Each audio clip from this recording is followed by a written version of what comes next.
Hey there, folks. This is Joshua Orro, the Mustang Prince from Mustang Prince Orro Reports. Well, folks, it's time for something that I've been wanting to do ever since 2020 began. But before we get started, let's talk about the subject of today's video, the Swan Princess. For those who don't know, the Swan Princess is a 1994 animated movie directed by former Disney animator Richard Rich, which became a 2D hand-drawn animated franchise from 1994 to 1998, and then became computer animated from 2012 to 2020. Based on the Swan Lake Ballet and fairy tale, the series focuses on the beautiful Princess Odette, her husband Prince Derek, and their family and friends as they go through many adventures, which include dangerous villains, carnivorous creatures, dark magic, and spy missions. Now, even though I didn't start watching them until 2004, over the years, the Swan Princess has become one of the strongest animated princess franchises in the world. And to me, these movies have daring and enchanting stories, memorable characters, decent animation, and unforgettable songs. And because the Swan Princess has reached 10 movies, I'm going to present a top 10 list to see which of these wonderful movies is my all-time favorite. Now, I need to give you guys a little heads up that this list will be based on my personal opinions. So, if you guys disagree with me, then it's perfectly fine. We all have our own tastes. So, for all you at home, prepare to be enchanted as we count down the top 10 Swan Princess movies.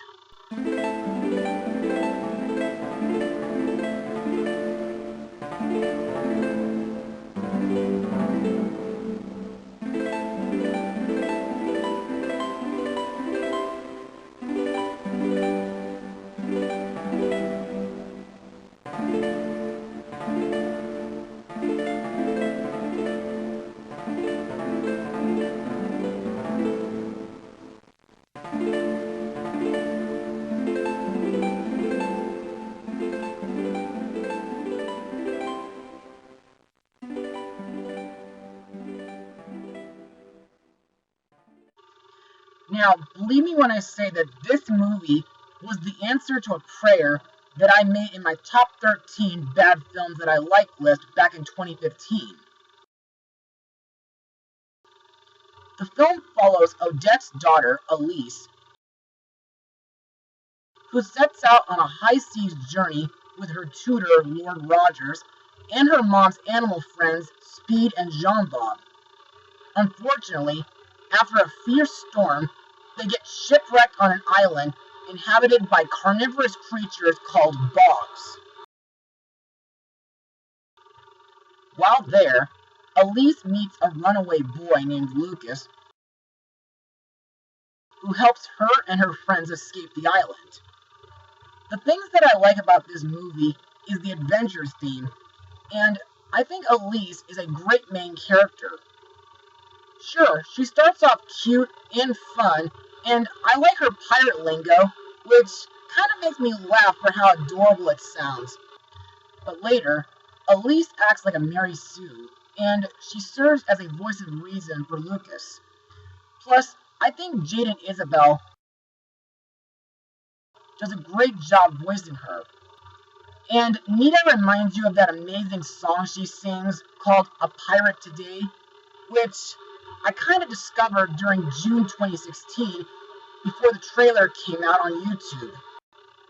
Speaking of which, another thing that surprised me was the appearance of Scully's ghost, who never appeared in the movie's trailer. And when he first encountered Elise on Bog Island, I reacted that, "Oh, it's so good to see a familiar face." Also, I think Puffin has some great scenes when he's leading the Scullions on a search to find Elise. And I think Lord Rogers is a great teacher for Elise, just like he was for Derek. And I like the part where he tells Elise about the North Star and how it's always distant, like a parent's love. And I like the scene where Elise and Lucas communicate in sign language, which is translated in subtitles. However, the reason why this movie is on the bottom of the list is for a few reasons. 1. Derek and Odette are barely in this movie. 2. Lucas, while an okay new character, keeps on running away from his problem until Elise has to put her foot down and talk sense into him at the end of the film. But at least Lucas improves in the following movies. 3. The ending was kind of slow. And 4. Queen Uberta is so over the top and possessive, and she's also obsessed with keeping Elise locked up in Princess Boot Camp. Seriously, surely Odette wasn't taught to be a princess that way. And besides, Elise makes a very modern princess just the way she is. Despite a few major flaws and a slow ending, this is a Swan Princess movie that will give you a rip-roaring good time.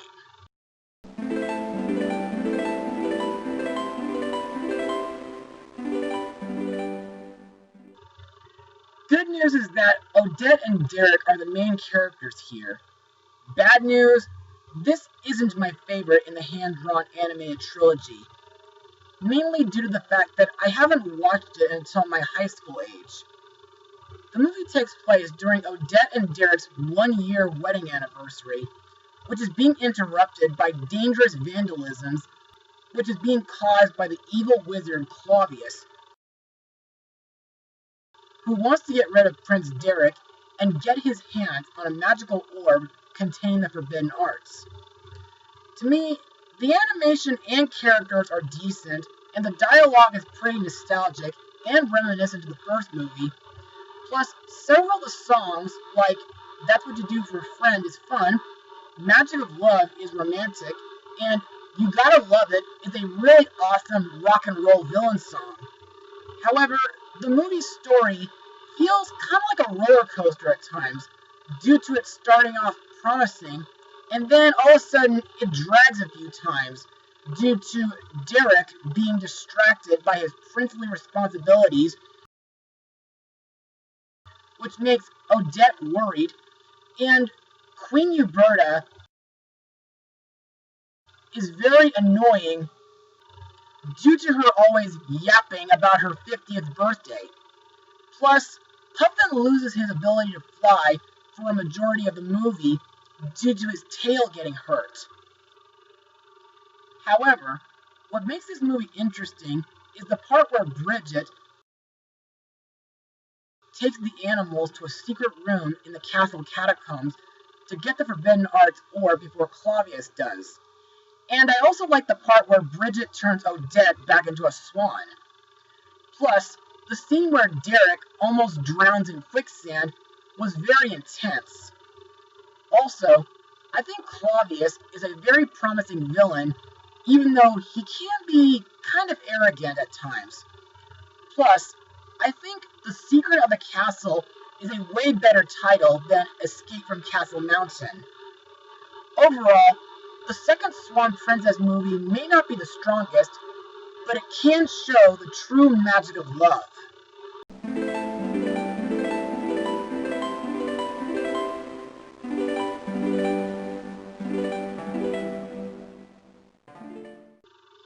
Now, in this movie, not long after Queen Uberta publishes and sells a book called Queen U to the Rescue, a man in black marks the royal family with mysterious Z. So it's up to Odette, Derek, Elise, Lucas, and their friends to work together to find out what it means. Now, the film's concept may sound like something from Zorro, but it is a little different. Anyway, to me, while it's not as good as most of the CGI films in the franchise, I like that most of the film takes place in the Spanish-styled kingdom of Borromeo. Plus, I like that Odette is a leading character compared to the past couple films where she was demoted to a minor character. And I think Mia Herzog does a great performance while voicing her. Also, my favorite song in this movie is Man Up, where Odette tries to convince King Sebastian's cat, number 9, to get over his fear of rats. Speaking of which, the parts where we see a group of rats being controlled by the man in black via whistle is very interesting and thought-provoking, and it was pretty surprising that the man in black was revealed to be Niccolo, who was planning revenge on the people responsible for having him arrested in the previous movie, and the Z's were actually N's. Plus, I was shocked when Elise and Lucas were held captive on a scale that was hanging over a huge pit, and when Derek almost got hit by a chandelier, and when he almost drowned in a sinking submarine. Also, I like how the movie is built around Derek and Odette in order to capture the loving feelings that they had in the first film, and I liked the part where Odette does a reprise of Far Longer Than Forever. But the reason why this movie is so low is because, 1, this was the first movie in the series that didn't get the proper DVD release, and it was primarily released to digital, but thankfully, I think you might still be able to buy this movie on the Swan Princess website on DVD. And 2, while Scully is a great supporting character, the scenes where he's being chased by a bog ghost named Hunch is kind of repetitive. Plus, the bog's addition to this movie is kind of pointless to me. Overall, this movie may be the weakest in the CGI franchise, but it is a mysterious movie.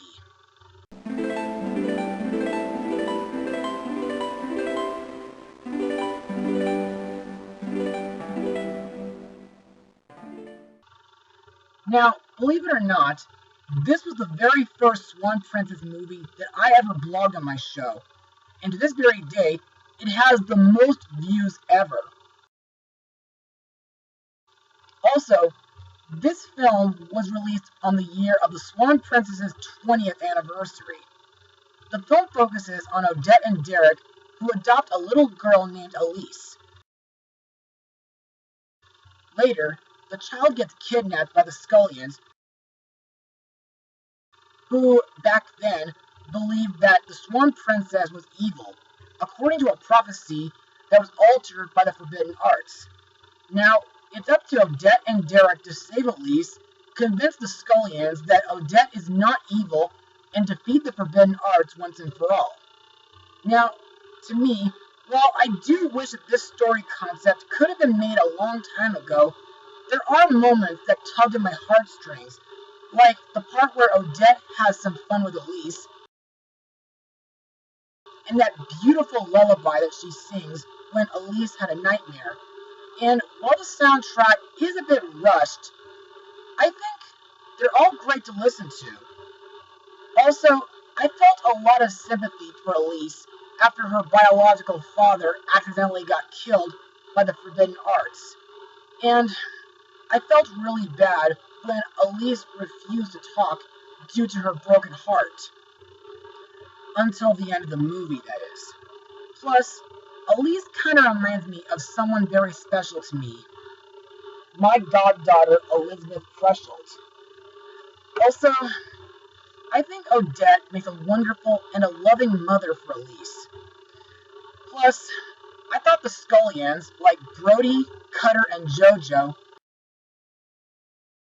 are crafty characters, and I was surprised that JoJo was voiced by Kirk Thornton,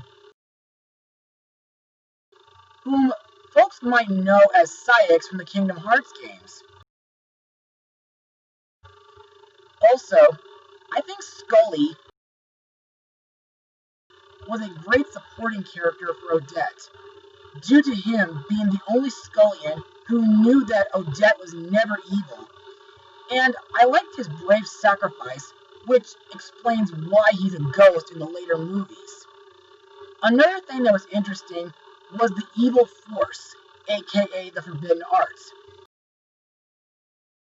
which has gotten a lot of character build-up throughout this franchise. And I thought that this Killer Cloud was a very dark and devious villain. Not only is he responsible for orphaning Elise and altering the Swan Princess legend, but he was also using Rothbart and his two partners to try to destroy Odette. He also makes the Scullion leader, Mangler, do his bidding in exchange for Odette's kingdom.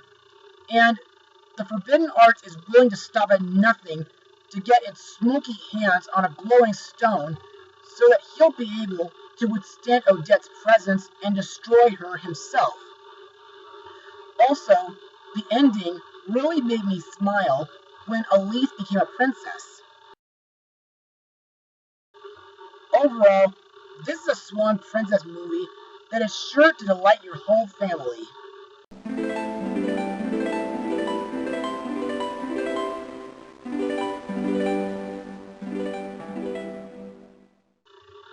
So, after a 14-year-long hiatus, Odette and the gang have made a return with a Christmas movie.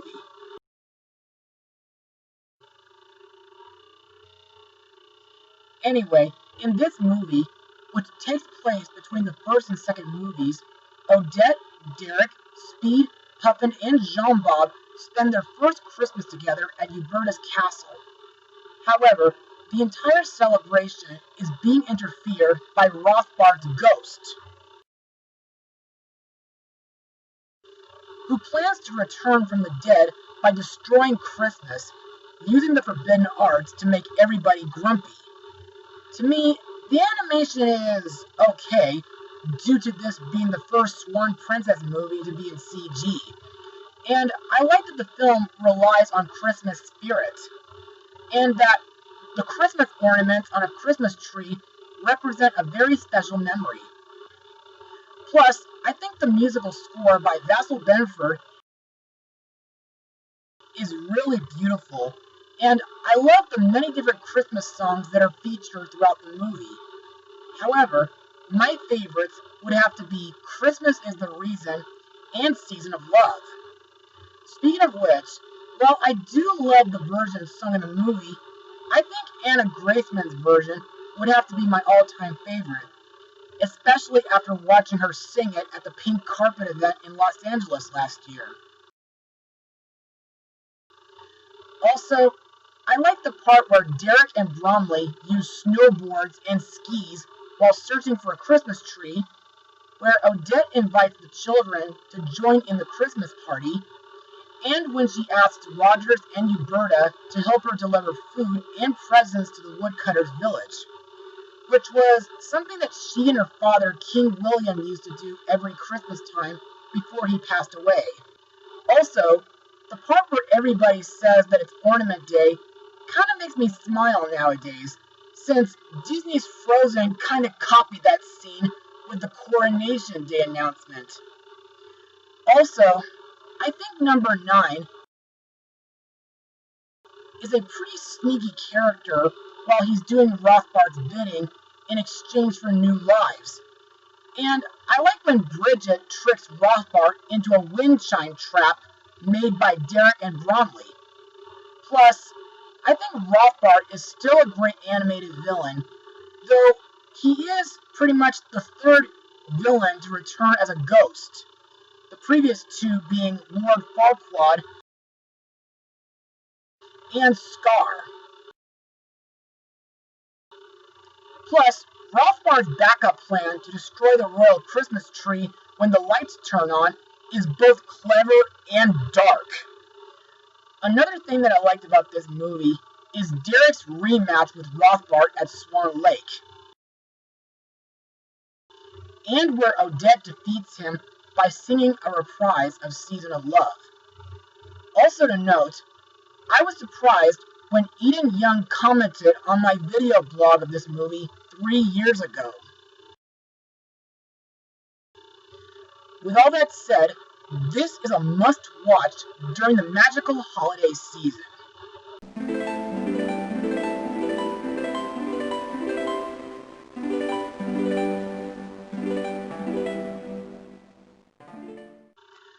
Well, folks, here we are at the 10th and the last Swan Princess movie to date.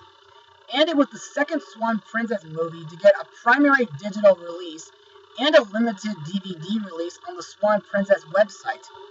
And I'm happy that I got it as a belated birthday present not long after I got home from Morro Bay during the final week of September 2020. Taking place where the 9th movie left off, Odette and Derek visit the Kingdom of Cathay, where Princess Mei Li hopes to marry her one true love, Chen. However, upon Odette's arrival, she quickly discovers that there's evil afoot. The evil sorceress Feng has cast an evil spell on Mei Li and turns her into an old woman, and transforms herself into Mei Li so that she can marry Chen. That way, the real Mei Li will die. With the wedding quickly approaching, it is up to Odette, Derek, Mei Li's twin brother Prince Li, and the rest of her royal friends to break the curse so that the real Mei Li can marry Chen and live happily ever after. Now, despite that the movie mostly feels like a Canterlot wedding from My Little Pony Friendship is Magic and Howl's Moving Castle, and that Elise and Lucas are absent in this movie, the story is still surprising, and there are moments that were epic, like Odette, Derek, Huberta, and Rogers going incognito.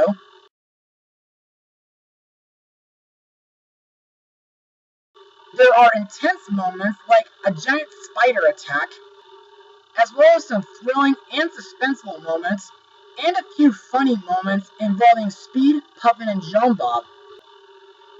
Plus, I really love the Chinese feel of the Cathay Empire. One of my favorite moments was the Swallow poem, which was not only enchanting, but it also felt reminiscent to the Nightingale story. And I like that Home a Hero song, which Chen and Li sing in Chinese and English with Derek, and the In Time song sung by Queen Huberta was very emotional. Plus, I think the love relationship with Mei Li and Chen is absolutely strong, and I could feel the hurt and suffering that Mei Li goes through while she's cursed. Plus, I think Prince Li is a great supporting character while helping Odette and Derek and the others investigate Fang's evil plan. And I like that Li gained a love interest named Yu Yan, who's been taking care of Mei Li.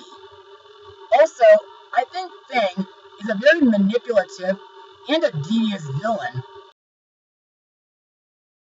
And I think it was pretty interesting when she gives herself a rating at times, like she's her own critic.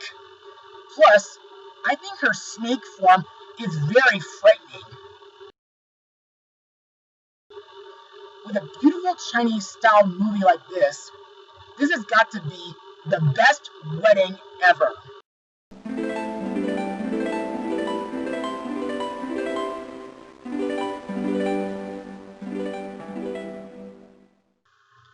Now, this was the last Swan Princess movie in the 2D animated trilogy.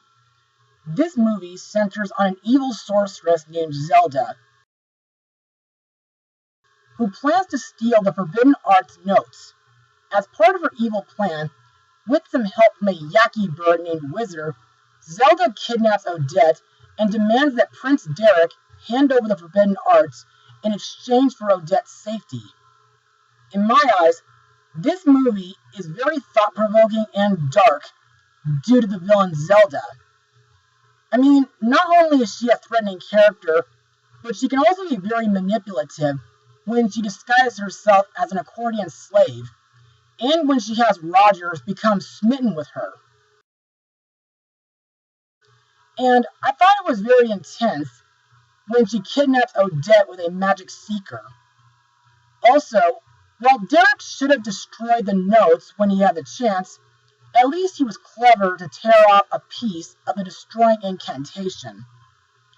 Also, I think Wizard, the Yaki bird, is an underrated character in this movie due to him having the ability to mimic any voice. And I hear that a lot of Swan Princess fans are very disappointed that he hasn't made any appearances since this movie. As for the songs, well, most of them are okay, though I do like the romance song, Because I Love Her, and the villain song, Bad Days Ahead. Also, I was deeply shocked when Odette temporarily got killed by Zelda's destroying seeker. Speaking of which, it should be noted that this was the last movie where Michelle Nicastro voiced Odette before she got killed from breast and brain cancer 10 years ago. So, with all that said, this is an enchanting addition to the Swan Princess franchise before she went into her long hiatus.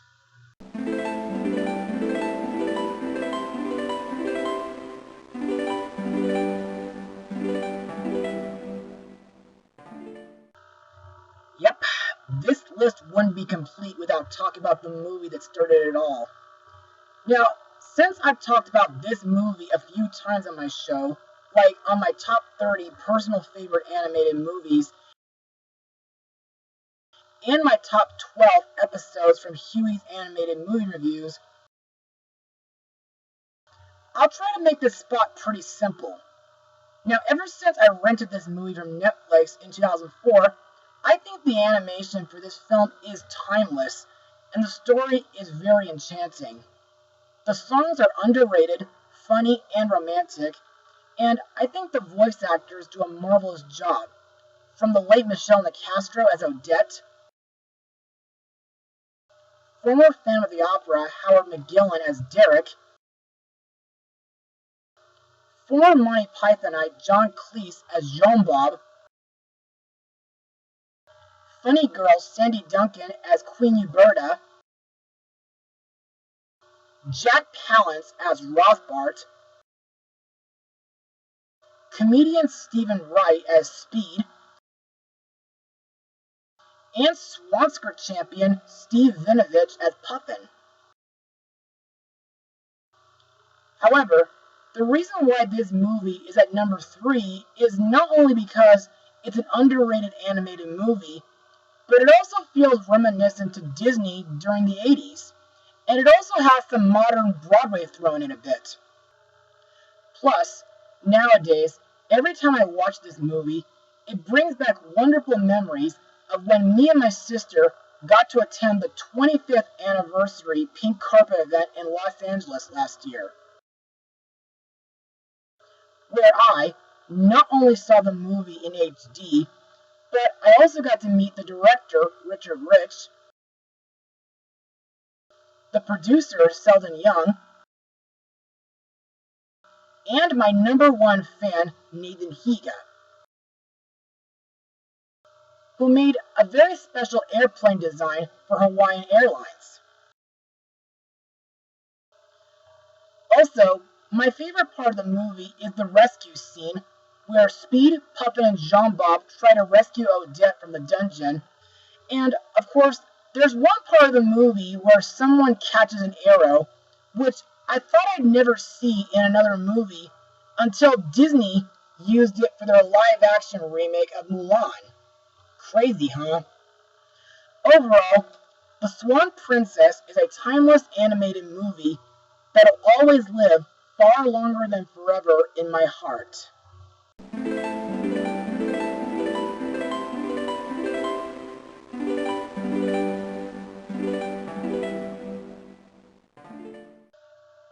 Now, this movie was released on home media during the year of the 25th anniversary.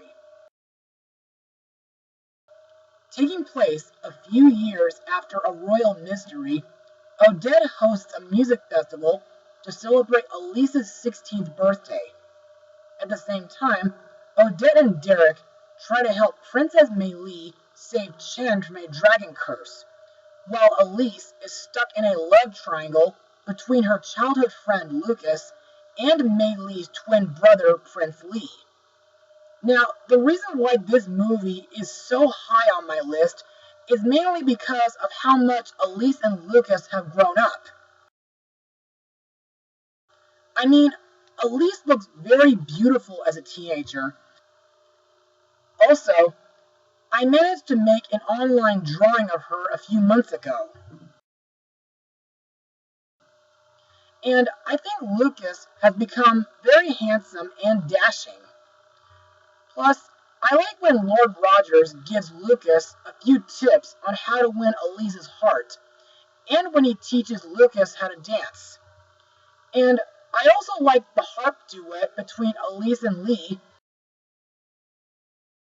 and the scene where Odette gets Elise ready for her coming-of-age ball.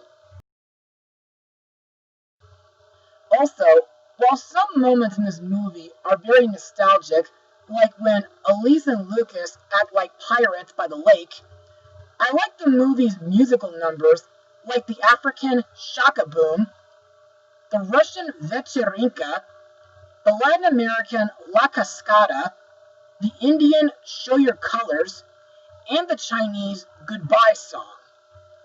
And I like that the Scullions play as musicians and dance team, and Speed, Puffin, and Jean Bob are given very special jobs during the festival. But by far, the best and the most romantic moment in the movie is when Elise and Lucas dance together while Prince Lee sings an English reprise of his Goodbye Song, which not only brought Lucas and Elise together as a loving couple, but it also broke Chen's dragon curse. Now, since we already saw Mei Li and Chen get married in the 10th movie, hopefully in a future movie we can see Elise and Lucas get married. With a movie like this, it truly shows that music is magical.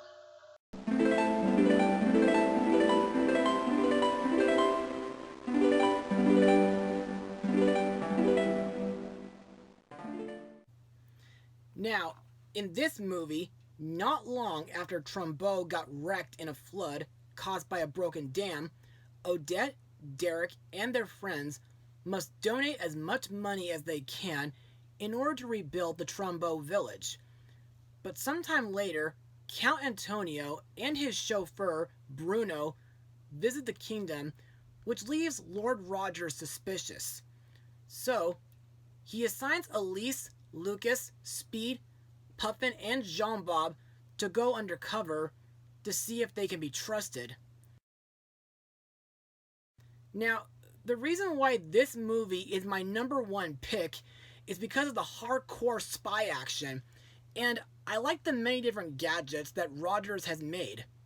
My favorites being the blow tie and the pink spy necklace, which makes you disappear in a puff of pink smoke. Plus, I think Rogers' secret workshop is absolutely breathtaking. Also, I think Elise and Lucas make a great team while investigating Borromeo and avoiding several bad guys. Plus, I just love the parts where Rogers and Lucas communicate in light code, which brings back a lot of fond memories from Ponyo. And I also like the parts where Elise slides down the staircase banister just like her parents did in the first movie. Also, nowadays, Lucas's tulip garden brings back memories of when I visited Amsterdam Owan last year. Also, I think number 9 is a decent supporting character while assisting the children, and I think Count Antonio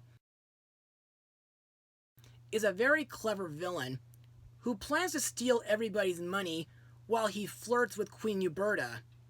Plus, I think Kirk Thornton does a great performance.